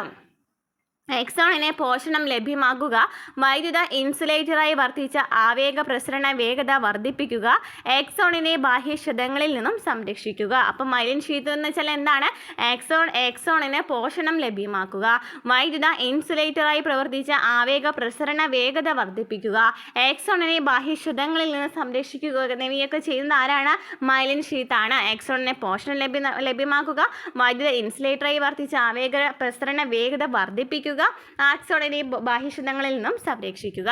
ഇനി തലച്ചോറിലും സുഷുമ്നയിലും ഡേഷ് എന്ന തരം സവിശേഷ കോശങ്ങളാണ് മൈലിൻ ഷീത്ത് രൂപപ്പെടുത്തുന്നത്. അപ്പോൾ മൈലിൻ ഷീത്ത് എന്ന് പറയുന്നത് ഓരോ കോശങ്ങളിലും വ്യത്യസ്തമാണ്. അതായത് തലച്ചോറിലും സുഷുമ്നയിലുള്ള മൈലിൻ ഷീത്തിനെ അറിയപ്പെടുന്നതാണ് ഒളിഗോഡെൻഡ്രോസൈറ്റുകൾ എന്നാണ്. എന്താണ്, ഒളിഗോഡെൻഡ്രോസൈറ്റുകൾ എന്നാണ്. ഇനി നാഡികളിൽ ഡേഷ് കോശങ്ങളാണ് മൈലിൻ ഷീത്ത് രൂപപ്പെടുത്തുന്നത്. അപ്പോൾ നാഡീകോശങ്ങളിലെ ഈ മൈലിൻ ഷീത്ത് രൂപപ്പെടുത്തുന്ന ആരാണ്, എന്താണ്, ഷ്യാൻ കോശങ്ങളാണ് അല്ലേ. അപ്പോൾ തലച്ചോറിലും സുഷുമ്നയിലും ഒളിഗോഡെൻഡ്രോസൈറ്റുകളാണ് മൈലിൻ ഷീത്ത് രൂപപ്പെടുത്തുന്നത്. എന്നാൽ നാഡികളിലാണെന്നുണ്ടെങ്കിൽ ഏതാണ്, ഷ്യാൻ കോശങ്ങളാണ് മൈലിൻ ഷീത്ത് രൂപപ്പെടുത്തുന്നത്. ഇനി നാഡീഭാഗങ്ങളിലെ വൈറ്റ് മാറ്റർ, ഗ്രേ മാറ്റർ എന്നിവ എന്താണ് ഈ ഇപ്പം മസ്തിഷ്കത്തിൽ സുഷുമ്നയിലൊക്കെ എന്താണ് ഗ്രേ മാറ്ററും വൈറ്റ് മാറ്ററും ഉണ്ടെന്നൊക്കെ പറയുന്നുണ്ട്. എന്താണ് ഈ ഗ്രേ മാറ്റർ അല്ലെങ്കിൽ എന്താണ് വൈറ്റ് മാറ്റർ നോക്കാം. മസ്തിഷ്കത്തിലും സുഷുമ്നയിലും മൈലിൻ ഷീത്തോട് കൂടിയ നാഡീകോശങ്ങൾ കൂടുതലുള്ള ഭാഗം വൈറ്റ് മാറ്റർ എന്നറിയപ്പെടുന്നു. കാരണം നമ്മൾ നേരത്തെ പറഞ്ഞു മൈലിൻ ഷീത്ത് എന്ന് വെച്ചാൽ ഒരു വെള്ള കളറിലാണെന്ന് പറഞ്ഞു അല്ലേ. അപ്പോൾ മൈലിൻ ഷീത്ത് ഉണ്ടെന്നുണ്ടെങ്കിൽ എന്താണ്, അത് വൈറ്റ് മാറ്റർ ആയിരിക്കും. അതായത് മസ്തിഷ്കത്തിലും സുഷുമ്നയിലും മൈലിൻ ഷീത്തോട് കൂടിയ നാഡീകോശങ്ങൾ കൂടുതലുള്ള ഭാഗത്തെയാണ് വൈറ്റ് മാറ്റർ എന്നറിയപ്പെടുന്നത്. മൈലിൻ ഷീത്ത് ഇല്ലാത്ത കോശ ശരീരവും മറ്റ് നാഡീഭാഗങ്ങളും ഗ്രേ മാറ്റർ എന്നാണ് അറിയപ്പെടുന്നത്. മൈലിൻ ഷീത്ത് ഇല്ലാത്ത കോശ ശരീരവും മറ്റ് നാഡീഭാഗങ്ങളും എന്താണ് അറിയപ്പെടുന്നത്, ഗ്രേ മാറ്റർ എന്നാണ് അറിയപ്പെടുന്നത്. ഇനി എന്താണ് ഗാംഗ്ലിയോണുകൾ, ഒരു ആവരണത്താൽ പൊതിഞ്ഞ് ഗോളാകൃതിയിൽ കാണപ്പെടുന്ന നാഡീകോശ ശരീരങ്ങളെയാണ് ഗാംഗ്ലിയോണുകൾ എന്ന് പറയുന്നത്. എന്താണ് ഗാംഗ്ലിയോണുകൾ, ഒരു ആവരണത്താൽ പൊതിഞ്ഞ് ഗോളാകൃതിയിൽ കാണപ്പെടുന്ന നാഡീകോശങ്ങളെയാണ് ഗാംഗ്ലിയോണുകൾ എന്ന് പറയുന്നത്. ഇനി മനുഷ്യനാഡീ വ്യവസ്ഥയുടെ വിഭാഗങ്ങൾ. ഇപ്പോൾ ഗാംഗ്ലിയോണുകൾ എന്ന് വെച്ചാൽ എന്താണ്? ഒരു ആവരണത്താൽ പൊതിഞ്ഞ് ഗോളാകൃതിയിൽ കാണപ്പെടുന്ന നാഡീകോശങ്ങളെയാണ് ഗാംഗ്ലിയോണുകൾ എന്ന് പറഞ്ഞു അല്ലേ. ഇനി മനുഷ്യ നാഡീ വ്യവസ്ഥയിൽ എത്ര വിഭാഗങ്ങളുണ്ട്? 2 വിഭാഗങ്ങളാണുള്ളത്. ഒന്ന് കേന്ദ്ര നാഡീ വ്യവസ്ഥയും രണ്ടാമത്തത് പെരിഫറൽ നാഡീ വ്യവസ്ഥയും. കേന്ദ്ര നാഡീ വ്യവസ്ഥയിൽ ഉൾപ്പെടുന്ന ഏതൊക്കെയാണ്? മസ്തിഷ്കവും സുഷുമ്നയാണ് കേന്ദ്ര നാഡീ വ്യവസ്ഥയിൽ വരുന്നത്. മസ്തിഷ്കവും സുഷുമ്നയാണ് കേന്ദ്ര നാഡീ വ്യവസ്ഥയിൽ വരുന്നത്. പെരിഫറൽ നാഡീ വ്യവസ്ഥയിൽ വരുന്നത് നാഡികൾ, ശിരോനാഡികൾ, സുഷുമ്ന നാഡികൾ, ഗ്രാഹികൾ, നാഡീ ഗാംഗ്ലിയോണുകൾ എന്നിവയൊക്കെയാണ് പെരിഫറൽ നാഡീ വ്യവസ്ഥയിൽ വരുന്നത്. അപ്പോൾ ശിരോനാഡികൾ എത്ര ജോഡിയുണ്ട്? 12 ജോഡിയാണുള്ളത്. സുഷുമ്ന നാഡികളാണെങ്കിലോ 31 ജോഡിയാണുള്ളത്. ഇനി പിന്നെ ഗ്രാഹികളും നാഡീ ഗാംഗ്ലിയോണുകളൊക്കെ എന്തിലാണ് വരുന്നത്? പെരിഫറൽ നാഡീ വ്യവസ്ഥയിലാണ് വരുന്നത്. ഓക്കെ, നെക്സ്റ്റ്, നമ്മുടെ മസ്തിഷ്കവും സുഷുമ്നയും സംരക്ഷിക്കപ്പെട്ടിരിക്കുന്നത് എങ്ങനെയാണ്? നമ്മുടെ മസ്തിഷ്കവും സുഷുമ്നയും സംരക്ഷിക്കപ്പെട്ടിരിക്കുന്നത് എങ്ങനെയാണ്? തലയോടിനുള്ളിലെ മസ്തിഷ്കവും നട്ടെല്ലിനുള്ളിലെ സുഷുമ്നയും 3 പാളികളുള്ളതും സെറിബ്രോസ്പൈനൽ ദ്രവം നിറഞ്ഞതുമായ മെനിഞ്ചസ് എന്ന ആവരണത്താൽ സംരക്ഷിക്കപ്പെട്ടിരിക്കുന്നു. എങ്ങനെയാണ്?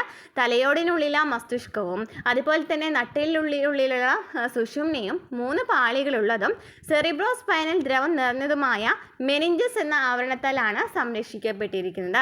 എങ്ങനെയാണ്? തലയോടിനുള്ളിലെ മസ്തിഷ്കമാണെങ്കിലും അതുപോലെ തന്നെ നട്ടെല്ലിനുള്ളിലുള്ള സുഷുമ്നയാണെങ്കിലും 3 പാളികളുള്ളതും സെറിബ്രോസ്പൈനൽ ദ്രവം നിറഞ്ഞതുമായിട്ടുള്ള മെനിഞ്ചസ് എന്ന ആവരണത്താലാണ് സംരക്ഷിക്കപ്പെട്ടിരിക്കുന്നത്.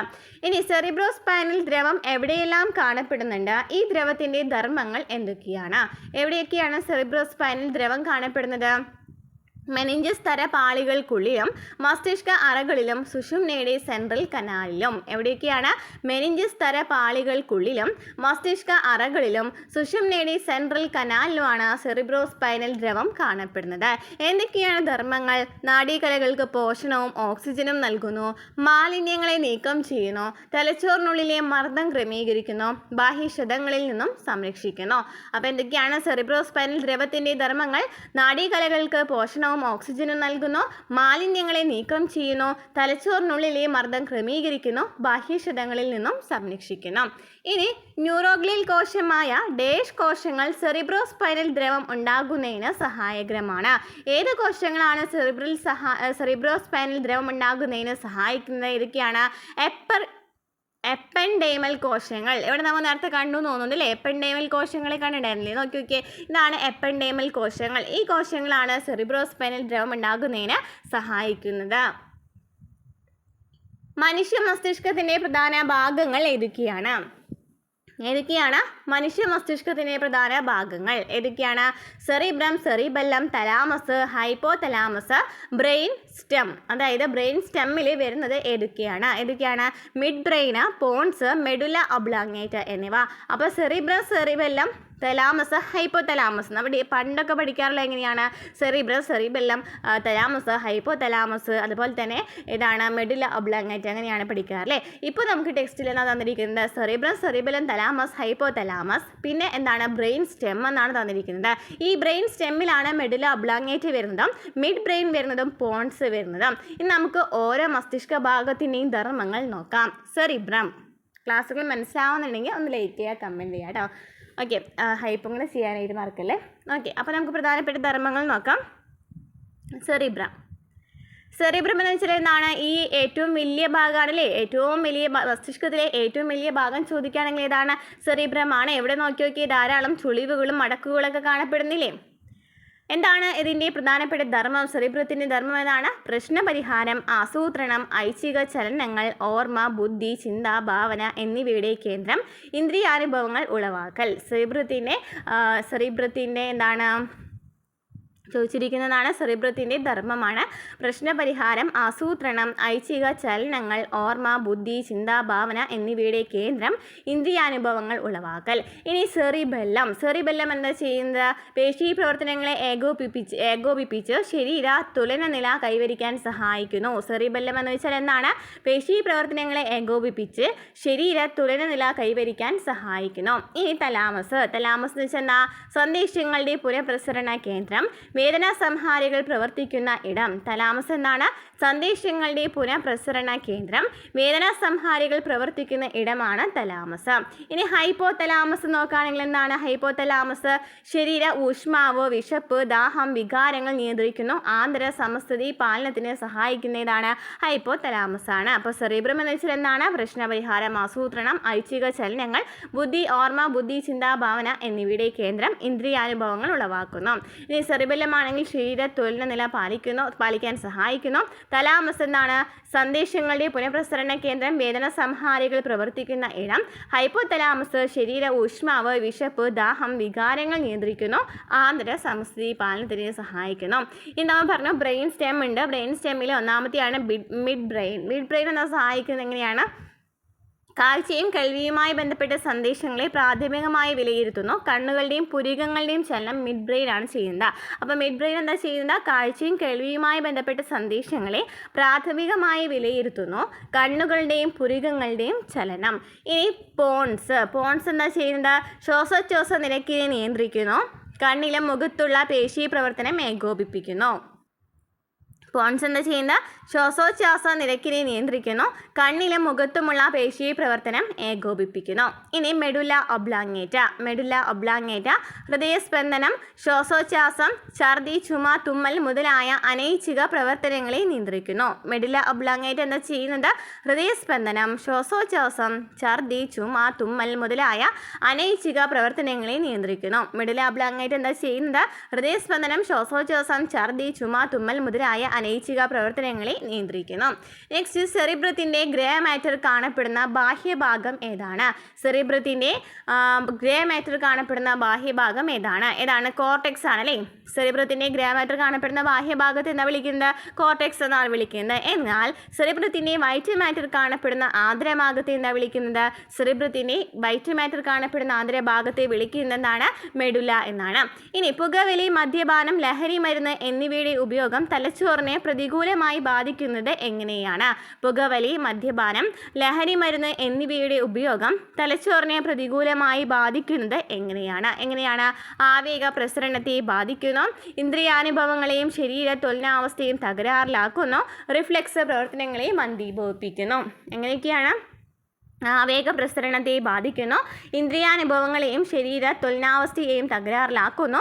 റിഫ്ലെക്സ് പ്രവർത്തനങ്ങളെ മന്ദീഭവിപ്പിക്കുന്നു. അപ്പോൾ പുകവലിയും മദ്യപാനം, ലഹരി മരുന്നൊക്കെ എങ്ങനെയാണ് നമ്മുടെ തലച്ചോറിനെ ബാധിക്കുന്നതെന്നാണ് ചോദിച്ചിരിക്കുന്നത്. ആവേഗ പ്രസരണത്തെ ബാധിക്കും. ഇന്ദ്രിയാനുഭവങ്ങളെയും ശരീര ത്വലനാവസ്ഥയും തകരാറിലാക്കും. റിഫ്ലെക്സ് പ്രവർത്തനങ്ങളെ മന്ദീഭവിപ്പിക്കുന്നു.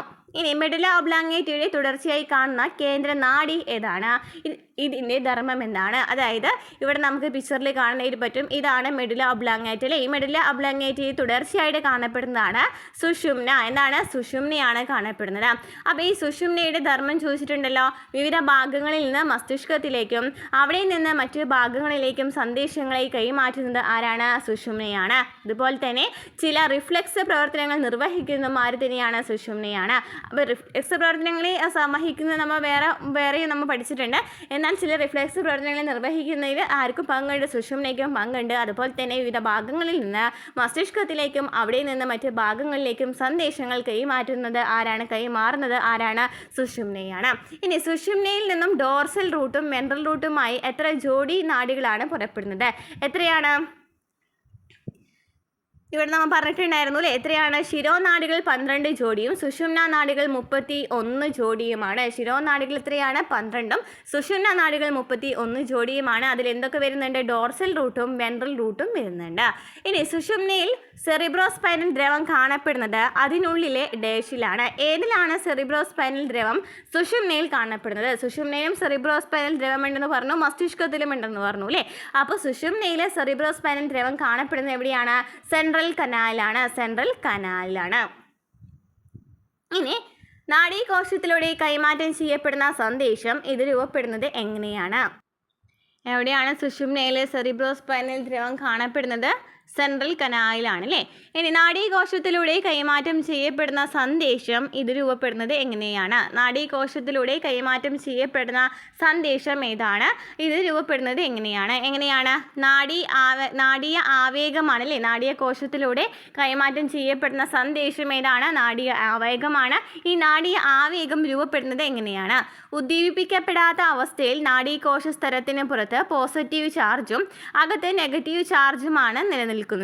ഉദ്ദീപിപ്പിക്കപ്പെടാത്ത അവസ്ഥയിൽ നോക്കുകയാണെങ്കിൽ നാഡീകോശ സ്തരത്തിന് പുറത്ത് ഏത് ചാർജാണ്? പോസിറ്റീവ് ചാർജാണ്. ഉള്ളിലാണെങ്കിലോ നെഗറ്റീവ് ചാർജാണ്. ഉദ്ദീപിപ്പിക്കപ്പെടുമ്പോൾ നാഡീകോശ സ്തരത്തിൻ്റെ ബാഹ്യഭാഗത്തെ പോസിറ്റീവ് ചാർജുള്ള അയോണുകൾ ഉള്ളിലേക്ക് പ്രവേശിക്കുകയും അവിടെ താൽക്കാലികമായി ചാർജ് വ്യതിയാനം ഉണ്ടാവുകയും ചെയ്യുന്നു. ഈ പൊട്ടൻഷ്യൽ ആവേഗമായി പ്രേഷണം ചെയ്യപ്പെടുന്നു. അതായത് ഇവിടെ പറയുന്നത് ഉദ്ദീപിപ്പിക്കപ്പെടാത്ത സമയത്ത് നോക്കുകയാണെന്നുണ്ടെങ്കിൽ പുറത്ത് പോസിറ്റീവ് ചാർജും ഉള്ളിൽ നെഗറ്റീവ് ചാർജാണ്. ഉദ്ദീപിക്കപ്പെടുകയാണെങ്കിൽ ഈ പോസിറ്റീവ് ചാർജ് നെഗറ്റീവ് ചാർജിലോട്ടേക്ക് വരാണെങ്കിൽ ഉള്ളിലേക്ക് കിടക്കാണ്. അങ്ങനെയാണെങ്കിൽ അവിടെ ഒരു പൊട്ടൻഷ്യൽ ഉണ്ടായില്ലേ. ഇതെന്ന് പറയുന്നത് ഒരു ആവേഗമായിട്ട് പ്രേഷണം ചെയ്യപ്പെടാണ്. ഇനി എന്താണ് സിനാപ്സ്? സിനാപ്സ് എന്നാൽ എന്ത്? ഇതിൻ്റെ ഭാഗങ്ങൾ ഏതൊക്കെയാണ്? ഇതിൻ്റെ ധർമ്മം എന്തൊക്കെയാണ്? സിനാപ്സ് എന്ന് വെച്ചാൽ എന്താണ്? ഒരു ന്യൂറോണിൽ നിന്ന് മറ്റൊന്നിലേക്ക് ആവേഗം കൈമാറുന്ന ഭാഗത്തെയാണ് സിനാപ്സ് എന്ന് പറയുന്നത് അല്ലേ. ഒരു ന്യൂറോണിൽ നിന്ന് മറ്റൊന്നിലേക്ക് ആവേഗം കൈമാറുന്ന ഭാഗത്തെയാണ് സിനാപ്സ് എന്ന് പറയുന്നത്. ഒരു ന്യൂറോണിൽ നിന്ന് മറ്റൊന്നിലേക്ക്, അതായത് ഇവിടെയൊക്കെ നോക്കി നോക്കി 2 കോശങ്ങളുണ്ട് അല്ലേ. ഈ 2 കോശങ്ങൾ തമ്മിൽ, അതായത് സിനാപ്റ്റിക് നോബ് ഏതാണെന്ന് നമുക്കറിയാലോ, ഇതല്ലേ സിനാപ്റ്റിക് നോബ് അല്ലേ. ഓക്കെ, അപ്പോൾ ഈ സിനാപ്സ് എന്ന് വെച്ചാൽ എന്താണ്? 2 ആവേഗം, ഇതൊരു ന്യൂറോണാണെന്ന് വിചാരിക്കും, ഇത് വേറൊരു ന്യൂറോണാണ്. ഓക്കെ, ഈ ന്യൂറോണിൽ നിന്ന് മറ്റൊരു ന്യൂറോണിലേക്ക് കൈമാറ്റം ചെയ്യപ്പെടുന്ന ആ ഒരു ഭാഗത്തെയാണ് എന്ന് പറയുന്നത് സിനാപ്സ് എന്ന് പറയുന്നത്. അതായത് ആവേഗം കൈമാറ്റം ചെയ്യപ്പെടുന്ന ഒരു ഭാഗത്തെയാണ് സിനാപ്സ് എന്ന് പറയുന്നത്. അതായത് ഇത് നാഡീകോശം പേശീകോശങ്ങളുമായോ ഗ്രന്ഥികോശങ്ങളുമായോ ചേരുന്നിടത്തും സിനാപ്സുകളുണ്ട്. ചോദിച്ചിട്ടുണ്ട്, PSC പഠിക്കുന്നവർക്കാണെന്നുണ്ടെങ്കിൽ PSC ക്വസ്റ്റ്യൻ കണ്ടിട്ടുണ്ട്. പ്രീവിയസ് ക്വസ്റ്റ്യൻ ആൻസേഴ്സ് നമ്മൾ ചെയ്തിട്ടുണ്ടായിരുന്നു അല്ലേ. 2026 PSC ചോദിച്ച ബയോളജി ക്വസ്റ്റ്യൻസ് നമ്മൾ ചെയ്തിട്ടുണ്ടായിരുന്നു. അപ്പോൾ അതിൽ കണ്ടിട്ടുണ്ടായിരുന്നു എവിടെയാണ് സിനാപ്സ് കാണപ്പെടുന്നത്, എന്തിനാണ് സിനാപ്സിനെ നാഡീകോശങ്ങളും പേശീകോശങ്ങളുമായിട്ട് ബന്ധിപ്പിക്കാൻ, അങ്ങനെ കുറേ ഓപ്ഷൻസ് ഉണ്ടായിരുന്നു. അപ്പോൾ നാഡീകോശം പേശീകോശങ്ങളുമായിട്ടോ അല്ലെങ്കിൽ ഗ്രന്ഥികോശങ്ങളുമായി ചേരുന്നിടത്തും എന്തുണ്ട്? സിനാപ്സുകളുണ്ട്. ഇനി നമ്മൾ സിനാപ്സിനെ നമ്മൾ ഡീറ്റെയിൽ ആയിട്ട് നോക്കുകയാണെങ്കിൽ ഇവിടെ പ്രീ സിനാപ്റ്റിക് നോബും ഉണ്ട്, പോസ്റ്റ് സിനാപ്റ്റിക് നോബും ഉണ്ട്. ഇതിനിടയിലായിട്ട് എന്താ കാണിച്ചിരിക്കുന്നത്? സിനാപ്റ്റിക് വിടവാണ് കാണുന്നത്. അതായത് പ്രീ സിനാപ്റ്റിക് നോബ് എന്ന് വെച്ചാൽ എന്താണ്? ന്യൂറോ ട്രാൻസ്മിറ്റർ ഉണ്ടാകുന്ന സിനാപ്റ്റിക് നോബാണ് പ്രീ സിനാപ്റ്റിക് നോബ്. എന്താണ്? ന്യൂറോ ട്രാൻസ്മിറ്റർ ഉണ്ടാകുന്ന സിനാപ്റ്റിക് നോബാണ് പ്രീ സിനാപ്റ്റിക് നോബ്. ഇനി പോസ്റ്റ് സിനാപ്റ്റിക് നോബ് എന്ന് വെച്ചാൽ എന്താണ്? ന്യൂറോ ട്രാൻസ്മിറ്ററെ സ്വീകരിക്കുന്ന ഗ്രാഹികളുള്ള ഡെൻഡ്രൈറ്റിൻ്റെ ഭാഗമാണ് post synaptic knob. Post synaptic knob എന്ന് വെച്ചാൽ എന്താണ്? ന്യൂറോ ട്രാൻസ്മിറ്ററെ സ്വീകരിക്കുന്ന ഗ്രാഹികളുള്ള ഡെൻഡ്രൈറ്റിൻ്റെ ഭാഗമാണ് പോസ്റ്റ് സിനാപ്റ്റിക് നോബ്. ഓക്കെ, അപ്പോൾ പോസ്റ്റ് സിനാപ്റ്റിക് നോബ് എന്ന് പറയുന്നത് ന്യൂറോ ട്രാൻസ്മിറ്ററെ സ്വീകരിക്കുന്ന ഗ്രാഹികളുള്ള ഡെൻഡ്രൈറ്റിൻ്റെ ഭാഗമാണ്. ഈ ഭാഗങ്ങൾ, ഈ പ്രീ സിനാപ്റ്റിക് നോബും പോസ്റ്റ് സിനാപ്റ്റിക് നോബും ആണ് സിനാപ്സിനുള്ളത്. അപ്പോൾ പ്രീ സിനാപ്റ്റിക് നോബ് എന്ന് വെച്ചാൽ ന്യൂറോ ട്രാൻസ്മിറ്റർ ഉണ്ടാകുന്ന സിനാപ്റ്റിക് നോബ്. ഇനി പോസ്റ്റ് സിനാപ്റ്റിക് നോബ് എന്ന് വെച്ചാൽ എന്താണ് പോസ്റ്റ് സിനാപ്റ്റിക് നോബ്? ന്യൂറോ ട്രാൻസ്മിറ്ററെ സ്വീകരിക്കുന്ന ഗ്രാഹികളുള്ള ഡെൻഡ്രൈറ്റിൻ്റെ ഭാഗമാണ് പോസ്റ്റ് സിനാപ്റ്റിക് നോബ്. ന്യൂറോ ട്രാൻസ്മിറ്ററെ സ്വീകരിക്കുന്ന ഗ്രാഹികളുള്ള ഡെൻഡ്രൈറ്റിൻ്റെ ഭാഗമാണ് പോസ്റ്റ് സിനാപ്റ്റിക് നോബ്. അപ്പോൾ 2 നോബുകൾ ഉണ്ടെന്ന് പറഞ്ഞു. പ്രീ സിനാപ്റ്റിക് നോബ് ഉണ്ട്, പോസ്റ്റ് സിനാപ്റ്റിക് നോബ് ഉണ്ട്. ഇവയ്ക്കിടയിൽ സൂക്ഷ്മ വിടവിനെയാണ് സിനാപ്റ്റിക് വിടവ് എന്ന് പറയുന്നത്. ഇവയ്ക്കിടയിലുള്ള വിടവിനെയാണ് എന്ന് പറയുന്നത് സിനാപ്റ്റിക് വിടവ് എന്ന് പറയുന്നത്.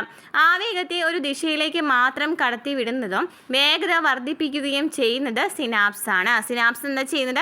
ആവേഗത്തെ ഒരു ദിശയിലേക്ക് മാത്രം കടത്തിവിടുന്നു, വേഗത വർദ്ധിപ്പിക്കുന്നു. ഇനി എന്താണ് പ്രീ സിനാപ്റ്റിക് നോബിലുണ്ടാകുന്ന ന്യൂറോ ട്രാൻസ്മിറ്ററിന് ഉദാഹരണം? പ്രീ സിനാപ്റ്റിക് നോബിലുണ്ടാകുന്ന ന്യൂറോ ട്രാൻസ്മിറ്ററിന് ഉദാഹരണം എന്താണ്? അസറ്റൈൽ കൊളീൻ ആണ് പ്രീ സിനാപ്റ്റിക് നോബിലുണ്ടാകുന്ന ന്യൂറോ ട്രാൻസ്മിറ്ററിന് ഉദാഹരണം. നെക്സ്റ്റ്, സിനാപ്സിലൂടെ ആവേഗ പ്രേഷണം ചെയ്യപ്പെടുന്നത് എങ്ങനെയാണ്? എങ്ങനെയാണ്? ആവേഗം പ്രീ സിനാപ്റ്റിക് നോബിൽ എത്തുമ്പോൾ, അതായത് ഇതാണ് നമ്മുടെ പ്രീ സിനാപ്റ്റിക് നോബ്. ഇവിടേക്ക് ആവേഗം എത്തുമ്പോൾ ഇത് ചെയ്യും? സിനാപ്റ്റിക് വെസിക്കിളുകളിലുള്ള ന്യൂറോ ട്രാൻസ്മിറ്റർ എന്ന രാസപ്രേക്ഷകം സിനാപ്റ്റിക് വിടവിലേക്ക് സ്രവിക്കപ്പെടുന്നു. അതായത് സിനാപ്റ്റിക് വെസിക്കിളിൽ ഓരോ വെസിക്കിളിൽ എന്തുണ്ടായിരിക്കും? സിനാപ്റ്റിക് വെസിക്കിളിൽ എന്തുണ്ടായിരിക്കും? ന്യൂറോ ട്രാൻസ്മിറ്റർ എന്ന് പറയുന്ന ഒരു രാസപ്രേഷകം ഉണ്ടായിരിക്കും.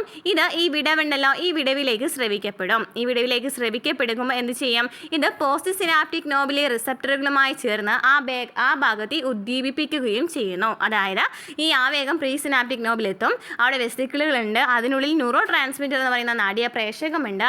ഈ നാഡീയ പ്രേഷകം ഇവിടെ നോക്കി സിനാപ്റ്റിക് വിടവ് കണ്ടില്ലേ, സിനാപ്റ്റിക് വിടവിലേക്ക് സ്രവിക്കപ്പെടും. അങ്ങനെ ഈ പോസ്റ്റ് സിനാപ്റ്റിക് സ്ഥലവുമായി കൂടിച്ചേർന്നിട്ടാണ് ആ ഭാഗത്ത് ഉദ്ദീപിപ്പിക്കപ്പെടുന്നത്. നെക്സ്റ്റ് ക്വസ്റ്റ്യൻ, മറ്റ് സസ്തനികളെ അപേക്ഷിച്ച് മനുഷ്യൻ്റെ സെറിബ്രൽ കോർട്ടെക്സിനുള്ള സവിശേഷത എന്താണ്?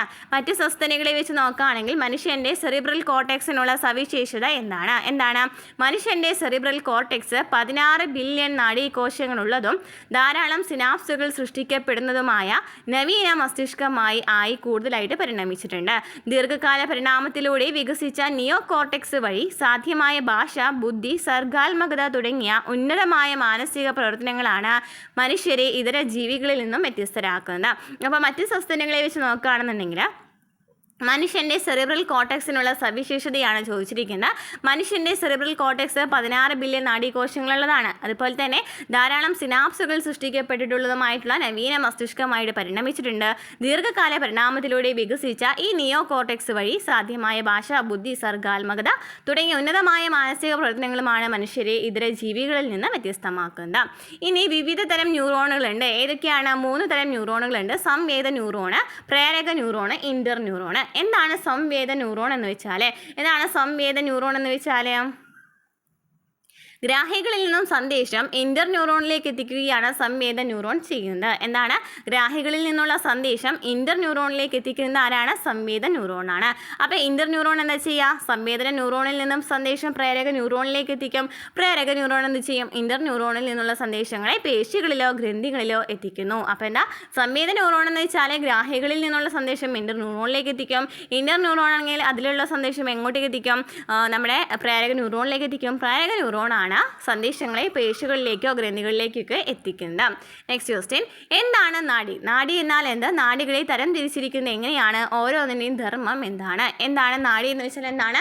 ഒരു കൂട്ടം നാഡീകോശങ്ങളുടെ ആക്സോണുകൾ കൊഴുപ്പിൻ്റെയും യോജക കലയുടെയും പാളിയാൽ പൊതിഞ്ഞ് നിർമ്മിക്കപ്പെട്ടതാണ് നാഡി. എന്താണ്? ഒരു കൂട്ടം നാഡീകോശങ്ങളുടെ ആക്സോണുകൾ കൊഴുപ്പിൻ്റെയും യോജക കലയുടെയും പാളിയാൽ പൊതിഞ്ഞ് നിർമ്മിക്കപ്പെട്ടതാണ് നാഡി എന്ന് പറയുന്നത്. അതായത് കുറേ നാഡീകോശങ്ങൾ ചേർന്നിട്ടാണ് നാഡി രൂപപ്പെട്ടിട്ടുള്ളത് അല്ലേ? ഒരു കൂട്ടം നാഡീകോശങ്ങളുടെ ആക്സോണുകൾ കൊഴുപ്പിൻ്റെയും യോജക കലയുടെയും പാളിയാൽ പൊതിഞ്ഞ് നിർമ്മിക്കപ്പെട്ടതാണ് നാഡി. ആക്സോണുകൾ കൊഴുപ്പിൻ്റെയും യോജക കലയുടെയും പാളിയാൽ പൊതിഞ്ഞ് നിർമ്മിക്കപ്പെട്ടതാണ് നാഡി. ഇനി സംവേദ നാഡികൾ എന്ന് വെച്ചാൽ നമ്മൾ പറഞ്ഞു അല്ലേ? സംവേദ നാഡി നമ്മൾ നേരത്തെ പറഞ്ഞ എങ്ങനെയാണ്? ഇന്റർ ന്യൂറോൺ അങ്ങനെയാണ് കണക്ട് ചെയ്തിട്ടുണ്ടായിരുന്നത്. അപ്പോൾ ഈ നമ്മൾ പഠിക്കാനുള്ളത് എന്താണ്? നമ്മൾ നേരത്തെ പഠിച്ചത് സംവേദ ന്യൂറോണാണ് അല്ലേ? സംവേദ ന്യൂറോണാണ്. ഓക്കെ, വിവിധ തരം ന്യൂറോണുകൾ പറഞ്ഞു. സംവേദ ന്യൂറോൺ, അതുപോലെ തന്നെ ഇന്റർ ന്യൂറോൺ, പ്രേരക ന്യൂറോൺ. ഇത് നമ്മൾ നാഡിയാണ് നോക്കുന്നത് കേട്ടോ. നാഡിയാണ് എപ്പോഴും ചോദിച്ച് കണ്ടിട്ടിരിക്കുന്ന ക്വസ്റ്റ്യനിൽ. സംവേദ നാഡികൾ എന്ന് വെച്ചാൽ എന്താണ്?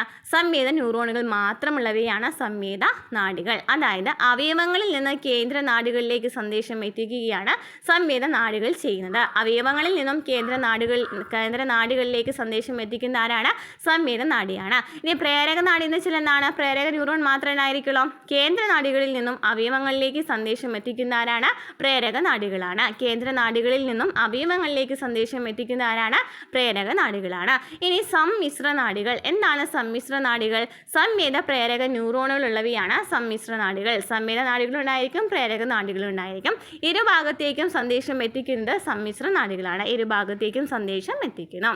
നെക്സ്റ്റ്, ബോധപൂർവമായ നിയന്ത്രണമില്ലാതെ തന്നെ ചില ശാരീരിക പ്രവർത്തനങ്ങളെ സ്വയം നിയന്ത്രിക്കുന്ന വ്യവസ്ഥ എന്നാണ് അറിയപ്പെടുന്നത്. എന്താണ്? ബോധപൂർവമായ നിയന്ത്രണമില്ലാതെ തന്നെ ചില ശാരീരിക പ്രവർത്തനങ്ങളെ സ്വയം നിയന്ത്രിക്കുന്ന വ്യവസ്ഥയാണ് സ്വതന്ത്ര നാഡീ വ്യവസ്ഥ എന്ന് പറയുന്നത്. ഈ സ്വതന്ത്ര നാഡീ വ്യവസ്ഥയിൽ എന്തൊക്കെ ഉണ്ടായിരിക്കാം? ഓക്കെ, പെരിഫറൽ നാഡീവ്യവസ്ഥയുടെ ഭാഗമായ ഇതിൽ സിമ്പത്തറ്റിക് നാഡികളും പാരാസിമ്പത്തറ്റിക് നാഡികളും കാണപ്പെടുന്നു. അതായത് സ്വതന്ത്ര നാഡീവ്യവസ്ഥയിലാണ് സിമ്പത്തിക് പാരാസിമ്പത്തറ്റിക് നാഡീവ്യവസ്ഥകൾ കാണപ്പെടുന്നത്. ഇനി സിമ്പത്തറ്റിക് പാരാസിമ്പത്തറ്റിക് നാഡീവ്യവസ്ഥകളുടെ പ്രവർത്തനം ചോദിച്ചിട്ടുണ്ട്. സിമ്പത്തറ്റിക് വ്യവസ്ഥ അടിയന്തര സാഹചര്യങ്ങളിൽ പ്രതികരിക്കാൻ ശരീരത്തെ സജ്ജമാക്കുമ്പോൾ പാരാസിമ്പത്തറ്റിക് വ്യവസ്ഥ വിശ്രമിക്കാനും ദഹനം പോലുള്ള പ്രവർത്തനങ്ങൾക്കും സജ്ജമാക്കുന്നു. അപ്പോൾ സിമ്പത്തറ്റിക് എന്ന് വെച്ചാൽ ഒരു അടിയന്തര സാഹചര്യങ്ങളിൽ പ്രതികരിക്കാൻ സഹായിക്കുന്ന സിമ്പത്തറ്റിക് വ്യവസ്ഥ വ്യവസ്ഥയാണ്. എന്നാൽ പാരാസിമ്പത്തറ്റിക് വ്യവസ്ഥ എന്ന് വെച്ചാൽ റെസ്റ്റ് ചെയ്യുന്നതിനും ദഹനത്തിനൊക്കെയാണ് കൂടുതലായിട്ട് പാരാസിമ്പത്തറ്റിക് വ്യവസ്ഥ വരുന്നത്. ഇനി നമുക്ക് സിമ്പത്തറ്റിക് വ്യവസ്ഥയും പാരാസിമ്പത്തറ്റിക്കും തമ്മിലുള്ള ഡിഫറൻസ് നമുക്ക് തന്നിട്ടുണ്ട്. കണ്ണിലെ പ്യൂപ്പിളാണെന്ന് ഇങ്ങനെ ചെയ്തത് കണ്ണിലെ പ്യൂപ്പിൾ വികസിക്കും. സിമ്പത്തറ്റിക് വ്യവസ്ഥയിൽ മാത്രം ഞാൻ പറയുകയാണ് കണ്ണിലെ പ്യൂപ്പിൾ വികസിക്കുന്നു. ഉമിനീർ ഗ്രന്ഥി നോക്കുകയാണെങ്കിൽ ഉമിനീർ കുറയാണ് ചെയ്യുക. ശ്വസനിക വികസിക്കുന്നു. ഹൃദയമിടിപ്പ് കൂടുന്നു. അപ്പം ജസ്റ്റ് എന്തെങ്കിലും ഒരു അടിയന്തര സാഹചര്യം ഉണ്ടാകുമ്പോൾ എന്തൊക്കെയാണ് നമ്മുടെ ശരീരത്തിലുണ്ടാകുന്ന മാറ്റങ്ങൾ എന്നാണ് പറയുന്നത്. ഇനി അഡ്രിനൽ ഗ്രന്ഥി ഹോർമോൺ കൂടുന്നു. ആമാശയം ദഹനം മന്ദീഭവിപ്പിക്കുന്നു. ചെറുകുടൽ പെരിസ്റ്റാൾസിസ് കുറയുന്നു. മൂത്രം തടഞ്ഞു നിർത്തുന്നു. ഇനി പാരാസിമ്പത്തറ്റിക് വ്യവസ്ഥയിൽ കണ്ണിലെ പ്യൂപ്പിൾ ചുരുങ്ങുന്നു. ഉമിനീർ ഗ്രന്ഥി നോക്കുകയാണെങ്കിൽ ഉമിനീർ കൂടുന്നു. ശ്വസനിക ചുരുങ്ങുന്നു. ഹൃദയമിടിപ്പ് കുറയുന്നു. അഡ്രിനൽ ഗ്രന്ഥി നേരിട്ട് സ്വാധീനിക്കുന്നില്ല. ആമാശയം ദഹനം ഉദ്ദീപിപ്പിക്കപ്പെടുന്നു. ചെറുകുടൽ പെരിസ്റ്റാൾസിസ് കൂടുന്നു. മൂത്രാശയം ശൂന്യമാക്കപ്പെടുന്നു. ഇനി നെക്സ്റ്റ് റിഫ്ലെക്സ് പ്രവർത്തനം എന്നാൽ എന്താണ് റിഫ്ലെക്സ് പ്രവർത്തനം എന്ന് വെച്ചാൽ ഉദ്ദീപനത്തിനനുസരിച്ച് ആകസ്മികമായും അനൈച്ഛികമായും ഉണ്ടാകുന്ന പ്രതികരണമാണ് റിഫ്ലെക്സ് പ്രവർത്തനം. അതായത് ജസ്റ്റ് ഇപ്പോൾ ചൂടുള്ള പാത്രം നമ്മൾ കൈ തൊടുമ്പോൾ എന്ത് സംഭവിക്കും? നമ്മളെ പെട്ടെന്ന് കൈവലിക്കുന്നുണ്ടല്ലോ. ആ ഒരു പ്രവർത്തനത്തെയാണ് റിഫ്ലെക്സ് പ്രവർത്തനം എന്ന് പറയുന്നത്. ചെറിയൊരു നിമിഷത്തേക്ക് ഉണ്ടാകുന്നത്. ഓക്കെ, അപ്പോൾ ഉദ്ദീപനത്തിനനുസരിച്ച് ആകസ്മികമായും അനൈച്ഛികമായിട്ടുണ്ടാകുന്ന പ്രതികരണത്തെയാണ് റിഫ്ലെക്സ് പ്രവർത്തനം എന്ന് പറയുന്നത്. ഇവ കേന്ദ്രനാഡികളായ മസ്തിഷ്കവും സുഷുമ്നയും നിർവഹിക്കുന്ന ആകസ്മിക പ്രവർത്തനങ്ങളാണ്. കേന്ദ്രനാഡികളായ മസ്തിഷ്കവും സുഷുമ്നയും നിർവഹിക്കുന്ന ആകസ്മിക പ്രവർത്തനങ്ങളാണ്. ഒരു എക്സാമ്പിൾ പറയുകയാണെങ്കിൽ ചൂടുള്ള വസ്തുവിൽ അറിയാതെ സ്പർശിക്കുമ്പോൾ കൈ പിൻവലിക്കുക. അതുപോലെ തന്നെ പ്രകാശം പതിക്കുമ്പോൾ കണ്ണ് ചിമ്മുന്നത്. നെക്സ്റ്റ് എന്താണ് റിഫ്ലെക്സ് ആർക്ക്? ഇതിൽ ഉൾപ്പെടുന്ന ഭാഗങ്ങൾ എന്തൊക്കെയാണ്? ക്ലിയർ ഉണ്ടോ? ഈ പിക്ചർ ഇല്ല അല്ലേ? ഇതൊന്ന് ജസ്റ്റ് നമ്മുടെ ടെക്സ്റ്റ് ബുക്കിൽ നോക്കി നോക്കൂ കേട്ടോ. അപ്പോൾ പിക്ചർ കറക്റ്റ് ആയിട്ട് കാണാനായിട്ട് സാധിക്കും. റിഫ്ലെക്സ് പ്രവർത്തനത്തിലെ ആവേഗങ്ങളുടെ സഞ്ചാരപാതയെയാണ് റിഫ്ലെക്സ് ആർക്ക് എന്ന് വിളിക്കുന്നത്. എന്താണ്? റിഫ്ലെക്സ് പ്രവർത്തനങ്ങളിലെ ആവേഗങ്ങളുടെ സഞ്ചാരപാതയെയാണ് റിഫ്ലെക്സ് ആർക്ക് എന്ന് വിളിക്കുന്നത്. ഇതിൽ ഉദ്ദീപനം സ്വീകരിക്കുന്ന ഗ്രാഹി, സംവേദ ന്യൂറോൺ, ഇന്റർ ന്യൂറോൺ, പ്രാരക ന്യൂറോൺ, പ്രതികരിക്കുന്ന പേശി എന്നീ ഭാഗങ്ങൾ ഉൾപ്പെടുന്നു. എന്തൊക്കെയാണ്?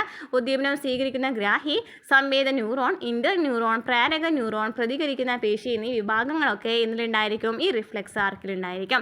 അപ്പോൾ നമുക്ക് നോക്കുകയാണെങ്കിൽ ഗ്രാഹി വെച്ച് നോക്കുകയാണെങ്കിൽ ഗ്രാഹിയിൽ നമ്മൾ പറഞ്ഞു ആദ്യം സംവേദ ന്യൂറോണിലേക്ക് എത്താണ്.